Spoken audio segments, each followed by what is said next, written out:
Olá, aqui é a Helga e trago um artigo do LifeSite News do dia 21 de março. O cardeal Burke emite nova declaração sobre o combate ao corona. Sua Excelência disse que nossa arma mais eficaz é nosso relacionamento com Cristo, através da oração e da penitência, das devoções e da sagrada adoração. 21 de março de 2020. Hoje cedo, o cardeal Raymond Burke divulgou uma declaração sobre o corona. Em suas longas observações, Sua Excelência descreveu o vírus como insidioso e aconselhou as pessoas a tomar precauções para não espalhá-lo e contraí-lo. Ele também afirmou que é essencial para os católicos, em todos os momentos e, sobretudo, em momentos de crise, ter acesso às nossas igrejas e às capelas, aos sacramentos e às devoções públicas e orações. No combate ao mal do corona, nossa arma mais eficaz é nossa relação com Cristo através da oração e da penitência, das devoções e da sagrada adoração, declarou ele. Voltamos-nos para Cristo, para livrar-nos da pestilência e de todo o mal. Fazendo eco das observações do arcebispo Carlo Maria Viganò, que anteriormente pediu que as igrejas permaneçam abertas, o cardeal Burke afirma que devemos ser capazes de orar em nossas igrejas e capelas, receber os sacramentos, engajar-nos em atos de oração pública e devoção, para que conheçamos a proximidade de Deus conosco e permaneçamos próximos a Ele, pedindo apropriadamente sua ajuda. Sem a ajuda de Deus, Sua Eminência continua, estamos de fato perdidos. Burke também disse que a propagação do corona não pode ser entendida dissociada da posição de rebeldia do mundo em relação a Deus, nem pode ser vista dissociada do paganismo que está sendo promovido dentro da igreja. Uma pessoa de fé não pode considerar a presente calamidade em que nos encontramos sem considerar também quão distante está de Deus nossa cultura popular. Não só é indiferente à sua presença no meio de nós, mas é abertamente rebelde a Ele e à boa ordem com que Ele nos criou e nos sustenta no ser. Também nós testemunhamos, mesmo dentro da igreja, um paganismo que adora a natureza e a terra, continuou ele. Há aqueles, dentro da igreja, que se referem à terra como nossa mãe, como se viéssemos da terra e a terra fosse nossa salvação. Mas nós viemos da mão de Deus, Criador do céu e da terra. Leia a declaração completa abaixo. E então, aqui, completa a declaração do cardeal Burke. Caros amigos, já há algum tempo estamos em combate contra a propagação do Covid-19. De tudo o que podemos dizer, e uma das dificuldades do combate é que tanto sobre a pestilência ainda não está claro, a batalha ainda vai continuar por algum tempo. O vírus envolvido é particularmente insidioso, pois tem um período de incubação relativamente longo. Alguns dizem que de 14 dias, outros que de 20 dias. E é altamente contagioso, muito mais altamente contagioso do que outros vírus que já experimentamos. Um dos principais meios naturais de nos defendermos contra o vírus é evitar qualquer contato próximo com os outros. É importante, de fato, manter sempre uma distância. Alguns dizem que de 1 metro, alguns dizem que de quase 2 metros de distância uns dos outros e, claro, evitar também as reuniões de grupo, ou seja, reuniões em que o número de pessoas está muito próximo umas das outras. Além disso, como o vírus é transmitido por pequenas gotículas emitidas quando alguém espirra ou assoa o nariz, é fundamental lavar as mãos frequentemente com sabão desinfetante e água morna por pelo menos 20 segundos e usar desinfetante para lavar as mãos e lenços de papel. É igualmente importante desinfectar as mesas, as cadeiras, as bancadas, etc., nas quais essas gotículas possam ter pousado e as quais sejam capazes de transmitir o contágio durante algum tempo. Se espirramos ou assoamos o nariz, somos aconselhados a usar um lenço de papel facial e a jogá-lo fora imediatamente e em seguida lavar as mãos. Naturalmente, aqueles que são diagnosticados com o vírus devem ficar em quarentena e aqueles que não se sentem bem, mesmo que não tenha sido determinado que sofrem do vírus, devem, por caridade para com os outros, permanecer em casa até que se sintam melhor. Vivendo na Itália, onde a propagação tem sido particularmente mortal, especialmente para os idosos e para aqueles que já estão em um estado de saúde delicado, eu estou edificado pelo grande cuidado que os italianos estão tomando para proteger-se a si mesmos e aos outros do contágio. Como já devem ter lido, o sistema de saúde na Itália está sendo severamente controlado na tentativa de proporcionar hospitalização necessária e tratamentos intensivos para os mais vulneráveis. Por favor, rezem pelo povo italiano e especialmente por aqueles para os quais o vírus pode ser fatal e por aqueles a quem são confiados seus cuidados. Sendo cidadão dos Estados Unidos, eu tenho acompanhado a situação da propagação na minha terra natal e sei que aqueles que vivem nos Estados Unidos estão cada vez mais preocupados em impedir sua propagação, para que uma situação como a que se vive na Itália não se repita em casa. Toda essa situação nos dispõe certamente a uma profunda tristeza e também ao medo. Ninguém quer contrair a doença relacionada com o vírus e ninguém quer que mais ninguém a contraia. Especialmente não queremos que nossos amados idosos ou outros que sofrem de problemas de saúde sejam colocados em perigo de morte devido à propagação do vírus. Para combater a propagação do vírus, estamos todos numa espécie de retiro espiritual forçado, confinados aos nossos aposentos e incapazes de mostrar os sinais habituais de afeto à família e aos amigos. Para aqueles em quarentena, o isolamento é claramente ainda mais severo, não podendo ter contato com ninguém, nem mesmo à distância. Se a própria doença associada ao vírus não foi suficiente para nos preocupar, não podemos ignorar a devastação econômica que a propagação do vírus causou, com seus graves efeitos nos indivíduos e nas famílias e naqueles que nos servem de tantas formas na nossa vida cotidiana.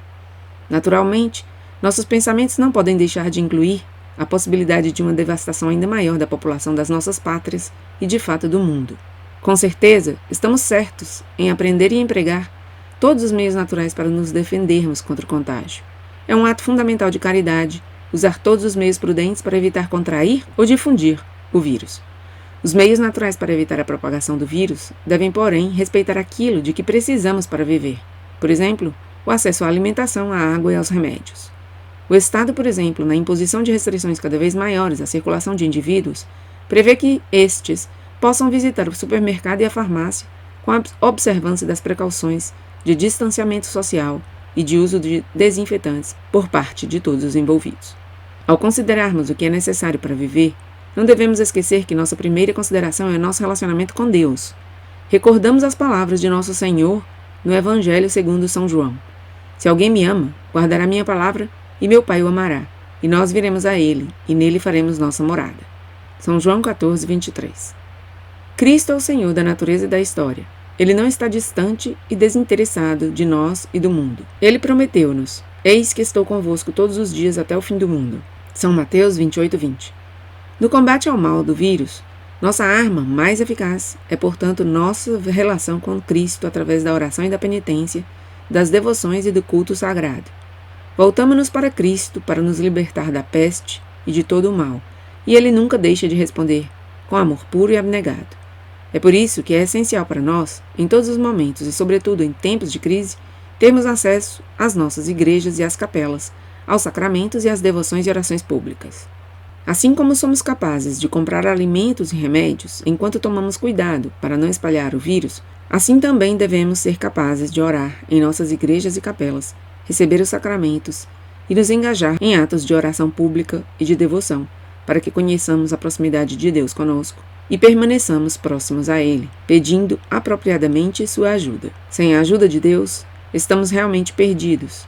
Historicamente, em tempos de pestilência, os fiéis se reuniam em fervorosa oração e participavam de procissões.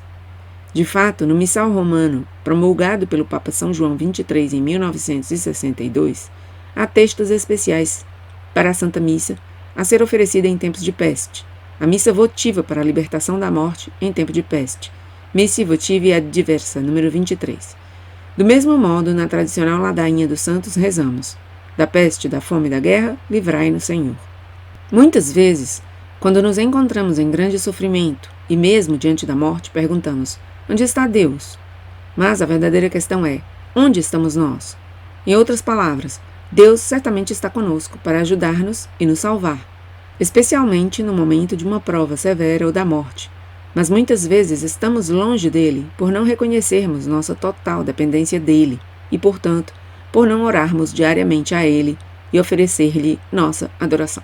Nestes dias tenho ouvido de tantos católicos devotos que estão profundamente entristecidos e desanimados por não poderem orar e adorar nas suas igrejas e capelas. Eles compreendem a necessidade de observar a distância social e de seguir as outras precauções, e seguirão essas práticas prudentes, o que eles podem fazer facilmente em seus lugares de oração. Mas, muitas vezes, eles têm que aceitar o sofrimento profundo de ter suas igrejas e capelas fechadas, e de não ter acesso à confissão e à Santíssima Eucaristia. À mesma luz, uma pessoa de fé não pode considerar a presente calamidade em que nos encontramos, sem considerar também o quanto nossa cultura popular está distante de Deus.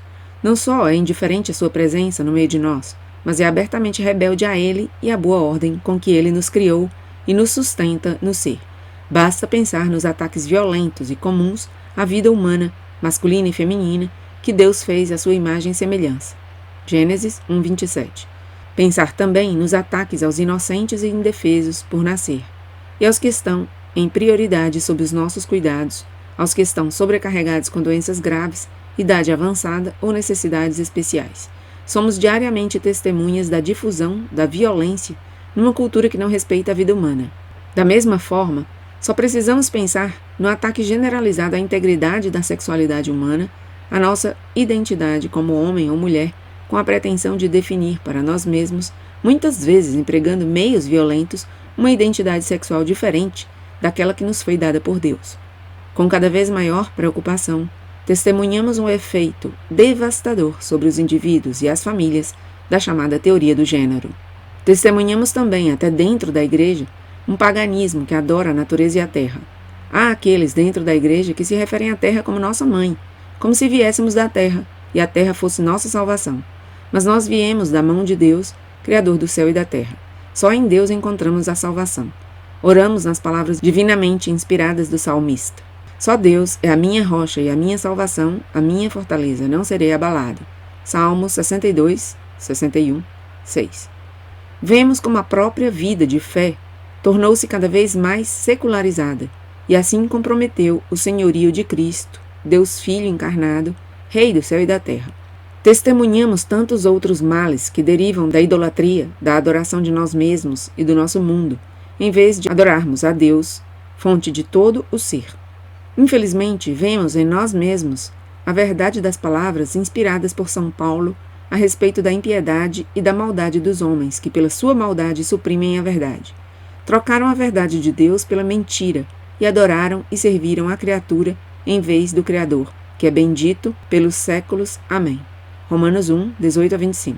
Muitos com quem estou em comunicação, refletindo sobre a atual crise sanitária mundial, com todos os seus efeitos colaterais, expressaram-me a esperança de que ela nos levará, como indivíduos e famílias e como sociedade, a reformar as nossas vidas, a nos voltarmos para Deus, que certamente está perto de nós e que é imensurável e incessante em sua misericórdia e amor para conosco.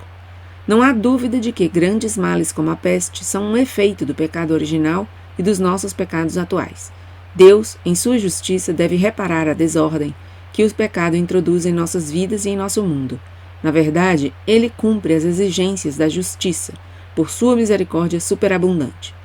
Deus não nos deixou no caos e na morte que o pecado introduz no mundo, mas enviou seu Filho unigênito, Jesus Cristo, para sofrer, morrer, ressuscitar dos mortos e ascender em glória à sua direita, a fim de permanecer sempre conosco, purificando-nos do pecado e inflamando-nos com seu amor. Na sua justiça, Deus reconhece os nossos pecados e a necessidade de sua reparação, enquanto que, na sua misericórdia, Ele derrama sobre nós a graça de arrepender-nos e reparar. O profeta Jeremias orou: Senhor, conhecemos nossa malícia e a iniquidade de nossos pais. Bem sabemos que pecamos contra vós. Mas ele continuou imediatamente sua oração. Pela honra, porém, de vosso nome, não nos abandoneis nem desonreis o vosso trono de glória. Lembrai-vos e não rompais o pacto que conosco firmastes. Jeremias 14, 20 e 21. Deus nunca nos vira as costas. Nunca quebrará sua aliança de amor fiel e duradouro conosco, ainda que sejamos tão frequentemente indiferentes, frios e infiéis. Como o sofrimento presente nos revela tanta indiferença, frieza e infidelidade de nossa parte, somos chamados a voltar-nos para Deus e a implorar por sua misericórdia. Estamos confiantes de que Ele nos ouvirá e nos abençoará com seus dons de misericórdia, perdão e paz. Unimos nossos sofrimentos à paixão e à morte de Cristo e assim, como diz São Paulo, completar o que falta, as tribulações de Cristo por seu corpo, que é a Igreja. Colossenses 1:24. Vivendo em Cristo, conhecemos a verdade da nossa oração bíblica. Vem do Senhor a salvação dos justos, que é seu refúgio no tempo da provação. Salmos 37, 36, 39. Em Cristo, Deus nos revelou plenamente a verdade expressa na oração do salmista. A bondade e a fidelidade outra vez se irão unir, a justiça e a paz de novo se darão as mãos. Em nossa cultura totalmente secularizada, há uma tendência a ver a oração, as devoções e o culto como outra atividade qualquer. Por exemplo, ir ao cinema ou a um jogo de futebol, que não é essencial e, portanto, pode ser cancelado com o objetivo de tomar todas as precauções para frear a propagação de um contágio mortal. Mas a oração, as devoções e a adoração, sobretudo a confissão e a Santa Missa, são essenciais para nos manter sãos e fortes espiritualmente e para procurarmos a ajuda de Deus numa época de grande perigo para todos. Portanto, não podemos simplesmente aceitar as determinações dos governos seculares que tratariam a adoração a Deus da mesma forma que ir a um restaurante ou a uma competição atlética. Caso contrário, as pessoas que já sofrem tanto com os resultados da pestilência ficam privadas desses encontros objetivos com Deus, que está em nosso meio para restaurar a saúde e a paz. Nós, bispos e sacerdotes, precisamos explicar publicamente a necessidade dos católicos de orar e adorar em suas igrejas e capelas e de ir em procissão pelas ruas e pelos caminhos, pedindo a bênção de Deus para seu povo, que sofre tão intensamente. Precisamos insistir em que as normas do Estado, também para o bem do Estado, reconheçam a importância distinta dos lugares de culto, especialmente em tempos de crise nacional e internacional. No passado, de fato, os governos compreenderam, sobretudo, a importância da fé, da oração e do culto do povo para vencer uma pestilência. Mesmo tendo encontrado uma forma de prover a alimentação e os remédios e outras necessidades da vida durante um tempo de contágio, sem arriscar irresponsavelmente a propagação do contágio, assim, de forma semelhante, podemos encontrar uma forma de prover as necessidades da nossa vida espiritual. Podemos proporcionar mais oportunidades para a Santa Missa e as devoções, nas quais o número de fiéis pode participar sem violar as precauções necessárias contra a propagação do contágio. Muitas das nossas igrejas e capelas são muito grandes. Elas permitem que um grupo de fiéis se reúna para rezar e adorar, sem violar as exigências da distância social. O confessionário com a tradicional tela é normalmente equipado, ou, se não, pode ser facilmente equipado, com um véu fino que pode ser tratado com desinfetante, de modo que o acesso ao sacramento da confissão é possível sem grande dificuldade e sem perigo de transmissão do vírus. Se uma igreja ou capela não dispõe de pessoal suficiente para poder desinfectar regularmente os bancos e outras superfícies, eu não duvido que os fiéis, em gratidão pelos dons da Sagrada Eucaristia, da confissão e da devoção pública, ajudarão de bom grado. Mesmo que, por qualquer razão, não possamos ter acesso às nossas igrejas e capelas, devemos lembrar que nossas casas são uma extensão da nossa paróquia, uma pequena igreja na qual levamos Cristo do nosso encontro com Ele na igreja maior. Que nossas casas, durante esse tempo de crise, reflitam a verdade de que Cristo é hóspede de cada lar cristão. Recorramos a Ele através da oração, especialmente do rosário e de outras devoções. Se a imagem do Sagrado Coração de Jesus, juntamente com a imagem do Imaculado Coração de Maria, ainda não está entronizada na nossa casa, agora seria o momento de o fazermos. O lugar da imagem do Sagrado Coração é para nós um pequeno altar em casa, no qual nos reunimos, conscientes da morada de Cristo conosco, através da efusão do Espírito Santo nos nossos corações, e colocamos os nossos corações, muitas vezes pobres e pecadores, no seu glorioso coração traspassado, sempre aberto para nos receber, para nos curar dos nossos pecados e para nos encher do amor divino. Se desejais entronizar a imagem do Sagrado Coração de Jesus, recomendo-vos o manual A Entronização do Sagrado Coração de Jesus, disponível através do apostolado do Catequista Mariano. Está disponível também em traduções para o polaco e o eslovaco. Para aqueles que não podem ter acesso à Santa Missa e à Sagrada Comunhão, recomendo a prática devota da comunhão espiritual. Quando estamos justamente dispostos a receber a Sagrada Comunhão, isto é, quando estamos em estado de graça, não conscientes de qualquer pecado mortal que tenhamos cometido e pelo qual ainda não tenhamos sido perdoados no sacramento da penitência, e desejamos receber nosso Senhor na Sagrada Comunhão, mas não somos capazes de o fazer, unimo-nos espiritualmente com o santo sacrifício da missa, rezando ao nosso Senhor Eucarístico nas palavras de Santo Afonso de Ligório. Como agora não posso receber-te sacramentalmente, vem, ao menos espiritualmente, ao meu coração. A comunhão espiritual é uma bela expressão de amor a nosso Senhor no Santíssimo Sacramento. Ela não deixará de trazer-nos graça abundante. Ao mesmo tempo, quando estamos conscientes de ter cometido um pecado mortal e não podemos ter acesso ao sacramento da penitência ou da confissão, a Igreja nos convida a fazer um ato de contrição perfeita, isto é, de dor pelo pecado, que surge de um amor pelo qual Deus é amado acima de tudo. Um ato de contrição perfeita obtém o perdão dos pecados mortais se incluir a firme resolução de recorrer à confissão sacramental o mais depressa possível. Catecismo da Igreja Católica, número 1452. Um ato de contrição perfeita dispõe nossa alma para a comunhão espiritual. No final, a fé e a razão, como sempre fazem, trabalham em conjunto para dar a solução justa e correta a um difícil desafio. Devemos usar a razão, inspirados pela fé, para encontrar a maneira correta de lidar com uma pandemia mortal. Essa maneira deve dar prioridade à oração, à devoção e à adoração, à invocação da misericórdia de Deus sobre seu povo que tanto sofre e corre perigo de morte. Feitos à imagem e semelhança de Deus, nós desfrutamos dos dons do intelecto e do livre-arbítrio. Usando esses dons dados por Deus, unidos aos dons também dados por Deus, da fé, da esperança e do amor, encontraremos nosso caminho no tempo presente da provação mundial, que é a causa de tanta tristeza e tanto medo. Podemos contar com a ajuda e a intercessão da grande multidão dos nossos amigos celestiais, aos quais estamos intimamente unidos na comunhão dos santos. A Virgem Mãe de Deus, os santos arcanjos e anjos da guarda, São José, verdadeiro esposo da Virgem Maria e patrono da Igreja Universal, São Roque, a quem invocamos em tempos de epidemia, e os outros santos e benditos, a quem nos dirigimos regularmente em oração, estão ao nosso lado. Eles nos guiam e nos asseguram constantemente que Deus nunca deixará de ouvir nossa oração. Ele responderá com sua imensurável e incessante misericórdia e amor.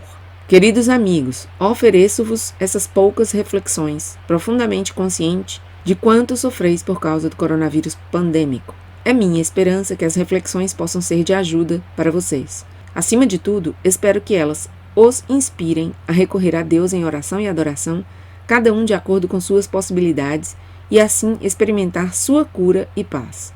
Com as reflexões, vem a certeza da minha recordação diária de vossas intenções nas minhas oração e penitência, especialmente na oferta do santo sacrifício da missa. Peço-lhes, por favor, que se lembrem de mim em suas orações diárias.